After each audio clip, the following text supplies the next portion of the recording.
In the settled systems of Starfield, one food company towers above all others. Chunks. Founded by entrepreneur Fred Blombart, Chunks is built on the philosophy that most people don't really care what they eat, so long as it's tasty and filling. Blombart was proven right. From New Atlantis to Aquila City, Chunks' fast food franchises and products became utterly ubiquitous, permeating the diets of colonists everywhere. In a cosmos where resources are sparse and life can be harsh, Chunks offers the comfort of consistency, every meal in a tidy, flavor-packed cube. Each chunk is literally a cube of processed nourishment. These cubes come infused with assorted flavors, mimicking everything from red apple to grilled chicken. Chunks turn the act of eating into an industrialized routine, fast, uniform, and corporate approved. But what exactly are chunks made of? That remains one of Starfield's mysteries. The production process of chunks is a tightly kept secret, so secret that even most employees don't know how the food is made.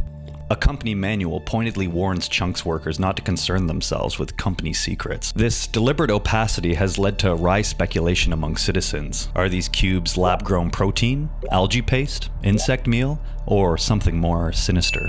That question hangs in the air of every Chunks diner, but the company's facade of cheerful efficiency offers no answers. Consumers, true to Blombart's philosophy, mostly don't ask. As long as it's tasty, why question it? Its food is pure commodity, digestion without contemplation, and for better or worse, it dominates the settled system's food supply. And if Chunks cubes are the body of this culinary empire, perhaps the special sauce is its soul. At official Chunks restaurants, orders are always served with a side of tangy special sauce for dipping. Much like the cubes themselves, this sauce is manufactured separately at secret facilities. It's coveted by customers to the point that a Chunks outlet in remote New Homestead struggles to stay in business because shipments of the special sauce often don't arrive. This dependence on a condiment underscores how successfully Chunks has engineered its food experience. Culturally, Chunks has become more than a brand. It's practically a lifestyle. It's the reliable lunch of office workers on Jemison and the quick dinner of miners on Sidonia. The cubes are refrigerated, then heated before eating, making them easy to ship and prepare anywhere. This approach to food production is undeniably efficient, but also a bit dystopian. There's a quiet horror in enjoying a pumpkin pie that never actually saw a pumpkin. Even high-end locales aren't immune to the chunk invasion. At the luxury resort of Paradiso, one can dine at the Gourmet Chunks, an upscale version of the fast food joint. This posh branch serves the same basic cubes, but with a fancy presentation, alongside non-chunk fine wines and sparkling drinks. They even offer an exclusive flavor, Cabernet Chunking. By all accounts, however, even at Gourmet Chunks, you're still essentially eating the same mass-produced cubes. It's a brilliant bit of corporate cognitive dissonance. Dress up chunks in a cloth napkin, and suddenly it's fine dining. It's worth noting that Bethesda games have a long tradition of fictitious food and drink, and Starfield is no exception. The sweet roll, a recurring treat beloved in Elder Scrolls and Fallout alike, makes its appearance in Starfield as well. A tasty pastry that can occasionally be found tucked away in the far future. An in-game description even jokes that sweet rolls are considered the tastiest treat in any universe. In the context of Starfield's modern foodscape, the sweet roll is an anachronism, a treasured antique dessert that survived humanity's exodus from Earth. Encountering a sweet roll in Starfield amidst the Chunks brand snacks and alien jerky is a reminder that some comforts are timeless. After all, no matter how advanced a society becomes, there's something heartwarming about a homemade treat. Chunks may dominate the space pantry, but it's far from the only player in Starfield's culinary lore. In fact, the settled systems host a variety of food brands. If Chunks represents synthetic, mass-produced convenience, other enterprises strive to offer something more authentic,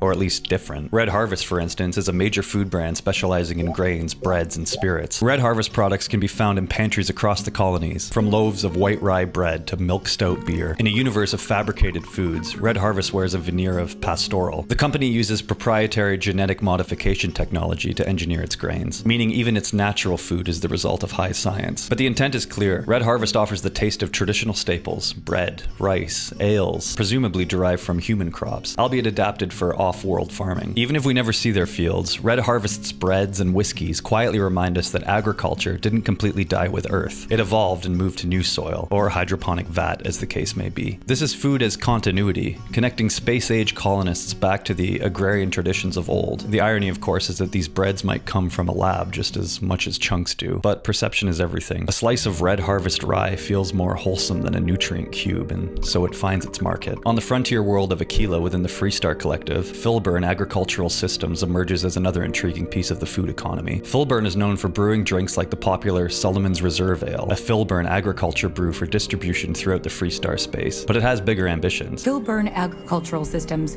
could provide the whole of the settled systems with food.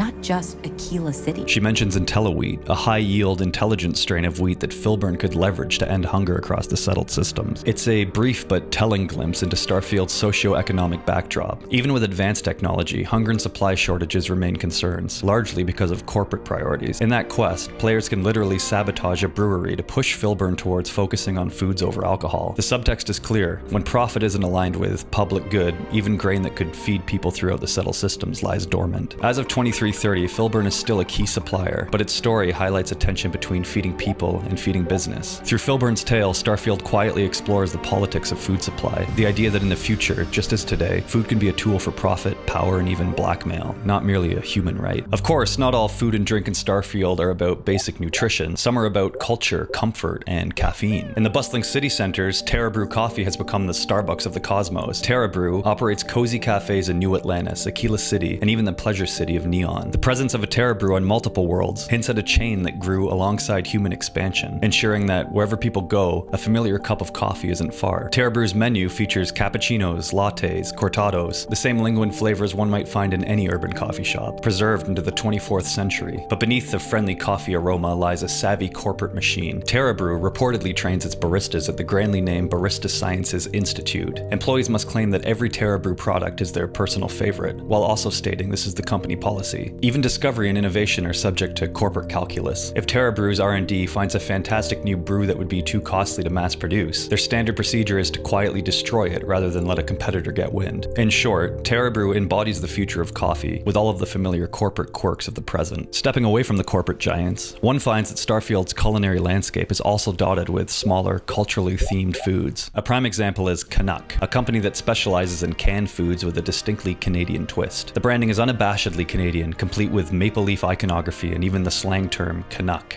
In its name, CAN-uck's products read like the menu of a mid-21st century Canadian diner. They sell poutine in a can, meat pie in a can, pancakes in a can, and even the great Canadian staple Double Double in a can. It's a taste of old earth regional cuisine preserved for a new world. One particularly beloved item is the CAN-uck Haligonian, named after Halifax. It's an ultra-specific cultural reference, suggesting that even centuries and light years away, people still crave the comfort of their hometown flavors. These products harken back to traditional and stereotypical foodstuffs from Canadian society. In the cold void of space, a hearty CAN-uck shepherd's pie or bacon can might just warm the soul. CAN-uck's existence in Starfield's lore reflects how cultural heritage survives through food, adapted to new formats. Just as ancient settlers took their recipes on long ocean voyages, space colonists brought along the idea of poutine, even if it had to be canned and shelf-stable. Human curiosity being what it is, some entrepreneurs have gone even further in seeking novel edibles for the settled systems. Consider Fullfood spiced worms. These are exactly what they claim to be: fried and spiced alien worms, guaranteed by manufacturers to be safe and loaded with protein. Packaged in shiny vacuum-sealed pouches, Fullfood spice worms are a testament to humanity's willingness to diversify its diet when on alien frontiers. After all, why not turn the local creepy crawlies into a crunchy snack? Culturally, these worms occupy the same space as, say, chocolate-covered crickets or